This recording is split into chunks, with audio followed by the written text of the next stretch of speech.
வணக்கம். நம்ம ஆரோக்கியத்தை பத்தி யோசிக்கிற விதத்தையே தலைகீழா மாத்த போற ஒரு விஷயத்தை பத்தி தான் இன்னைக்கு பார்க்க போறோம். அதுக்கு பேரு சுற்றுச்சூழல் ஊட்டச்சத்து.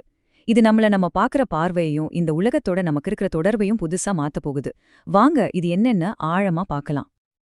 வாங்க இந்த ஒரு கேள்வியோட ஆரம்பிக்கலாம். நம்ம எல்லாருமே ரொம்ப சுத்தமா இருக்கிறது தான் ஆரோக்கியம்னு நம்பிட்டு இருக்கோம் இல்லையா?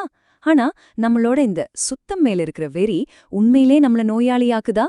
அழுக்குனா எப்போதுமே கெட்டதுதானா? வாங்க யோசிப்போம். முதல் பகுதிக்குள்ள போலாம். சுத்தம்ங்கிற வார்த்தையே நம்ம கொஞ்சம் வேற மாதிரி யோசிச்சு பார்க்க போறோம். அழுக்கு மேல நமக்கு இருக்கிற பயம் எப்படி இயற்கைக்கும் நமக்குமான ஒரு முக்கியமான உயிர்நாடியான இணைப்பு உடைக்குதுன்னு பார்க்கலாம். கொஞ்சம் யோசிச்சு பாருங்களே. லட்சக்கணக்கான வருஷமா நம்ம உடம்பு நம்ம வாழ்ற சுற்றுப்புறத்தோட ஒரு நேரடி தொடர்புல தான் வளர்ந்து வந்திருக்கு. ஆனா இன்னைக்கு நாம வாழ்ற இந்த ஸ்டெரைல் உலகம், அதாவது எல்லாமே சுத்தப்படுத்தப்பட்ட உலகம், அந்த தொடர்பை மொத்தமா துண்டிச்சிடுச்சு. இந்த தொடர்பு அருந்து போனதால வர ஒரு பெரிய பிரச்சனைக்கு பேரு தான் டிஸ்பயோசிஸ். சிம்பிளா சொன்னா நம்ம உடம்புக்குள்ள இருக்கிற நல்ல கெட்ட பாக்டீரியாக்களோட பேலன்ஸ் கெட்டு போறது. இதுதான் இன்னைக்கு நாம பாக்குற பல ஒவ்வாமைகள், ஆட்டோ இம்யூன் நோய்களுக்கு மூல காரணமா இருக்கலாம். சரி, பிரச்சனை இதுதான்னா அப்ப தீர்வு என்ன? ரெண்டாவது பகுதிக்கு வந்தாச்சு. இங்கதான் விஷயத்தோட மையத்துக்கே வரும்.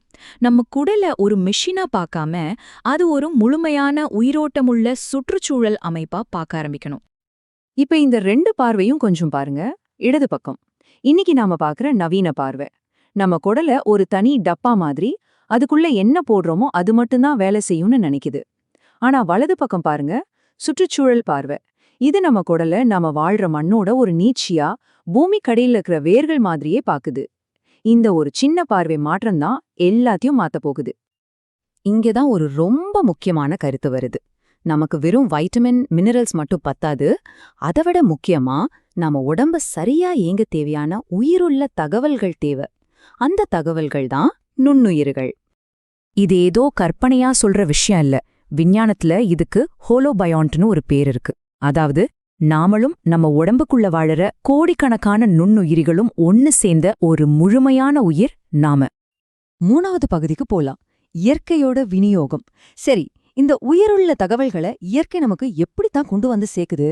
அதுக்கு பதில்தான் விழுந்த பழ கருத்துக்கோள். வாங்க அது என்னன்னு பாப்போம். இப்போ இந்த இலந்த பழத்தையும் ஒரு சூப்பர் எக்ஸாம்பிளா எடுத்துக்கலாம். அது பழுத்து நல்ல ஆரோக்கியமான மண்ணுல விழுது. விழுந்ததும் அதோட தோல்ல இருக்கிற அந்த பிசுபிசுப்பு தன்மை மண்ணுல இருக்கிற பேசிலஸ் சப்டிலிஸ் மாதிரி நல்ல பாக்டீரியாக்களை ஒரு மேக்னெட் மாதிரி டக்குன்னு புடிச்சுக்குது. இப்போ அந்த பழம் ஒரு நேச்சுரல் ப்ரோபயோட்டிக் கேப்சியூல் மாதிரி ஆயிடுச்சு. இயற்கையோட டிசைன் எவ்ளோ அறிவா இருக்கு பாத்தீங்களா? அடுத்து அரைநெல்லி. இதோட கதை இன்னும் இன்ட்ரெஸ்டிங். இதோட தோல்ல இருக்கிற அந்த புளிப்பு தன்மை ஒரு நேச்சுரல் ஃபில்டர் மாதிரி வேலை செய்யுது. அது என்ன பண்ணுதுன்னா, ஈகோலை மாதிரி கெட்ட கிருமிகளை வளர விடாம தடுத்துட்டு நமக்கு தேவையான லாக்டோபாசிலஸ் மாதிரி நல்ல கிருமிகளுக்கு மட்டும் கிரீன் சிக்னல் காட்டுது. எவ்ளோ ஒரு புத்திசாலித்தனமான சிஸ்டம் பாருங்க. நாலாவது பகுதி, நம்பிக்கை மண்டலம். ஓகே, இப்போ உங்க எல்லாருக்கும் மனசுல ஒரு கேள்வி ஓடும். என்னது, மண்ணுல இருந்து எடுத்தே அப்படியே சாப்பிட்றதா? அது சேஃபா? கண்டிப்பா. அதுக்குதான் நல்ல அழுக்குக்கும் கெட்ட அழுக்குக்கும் உள்ள வித்தியாசத்தை நம்ம முதல்ல புரிஞ்சுக்கணும். இந்த டேபிள பார்த்தா உங்களுக்கு ஈஸியா புரியும். நல்ல மண், மழை பெஞ்சா வர்ற மாதிரி ஒரு மண் வாசனை அடிக்கும், உயிரோட்டமா இருக்கும். ஆனா கெட்ட மண் ஒரு மாதிரி கெட்ட வாடை அடிக்கும், ரசாயனம் கலந்து செத்து போயிருக்கும். இந்த வித்தியாசத்தை தெரிஞ்சுக்கிட்டாலே போதும். அதே மாதிரி நேரமும் ரொம்ப முக்கியம். ஒரு பழம் கீழே விழுந்து முதல் 2 மணி நேரத்துக்குள்ள சாப்பிடுறது தான் பெஸ்ட். ஏன்னா அப்பதான் அதுல நல்ல விஷயங்கள் உச்சத்துல இருக்கும். நேரமாக ஆக அதுல தேவையான மாற்றங்கள் நடக்க ஆரம்பிச்சிடும். சரி, கடைசி பகுதிக்கு வந்தாச்சு. நம்ம உடம்புக்குள்ள இருக்கிற இந்த உள் தோட்டத்தை திரும்பவும் எப்படி உயிர்ப்பிக்கிறதுன்னு பார்க்கலாம். இதுக்கு ஒரு அருமையான பேர் இருக்கு, நுண்ணுயிர் மறு இயற்கையாக்கம். இதனால நமக்கு கிடைக்கிற நன்மைகள் ஏராளம். நம்ம இம்யூன் சிஸ்டம் புத்திசாலி ஆகுது, அலர்ஜி எல்லாம் குறையுது, நம்ம குடல் சுவர் ஒரு கோட்டை மாதிரி வலுவாகுது, சாப்பாடு நல்லா ஜீரணம் ஆகுது. இது ஒரு முழுமையான ஆரோக்கியத்துக்கான வழி. இதை ஏதோ ஒரு பழைய காலத்து அழுக்கான பழக்கம்னு மட்டும் நினைச்சிடாதீங்க. சொல்லப்போனா இது நம்ம உடலை இந்த பிரபஞ்சத்தோட சுற்றுச்சூழல் அமைப்போட திரும்பவும் கனெக்ட் பண்ற ஒரு ஹைடெக் பயாலஜிக்கல் முறை. கடைசியா நாம எல்லாரும் மனசுல பதிய வச்சுக்க வேண்டிய ஒரே ஒரு விஷயம் இதுதான். மண்ணோட ஆரோக்கியம் எதுவோ அதுதான் நம்ம குடலோட ஆரோக்கியம், நம்ம ஒட்டுமொத்த ஆரோக்கியமும் கூட. இதுதான் இந்த முழு விஷயத்தோட அடிநாதம்.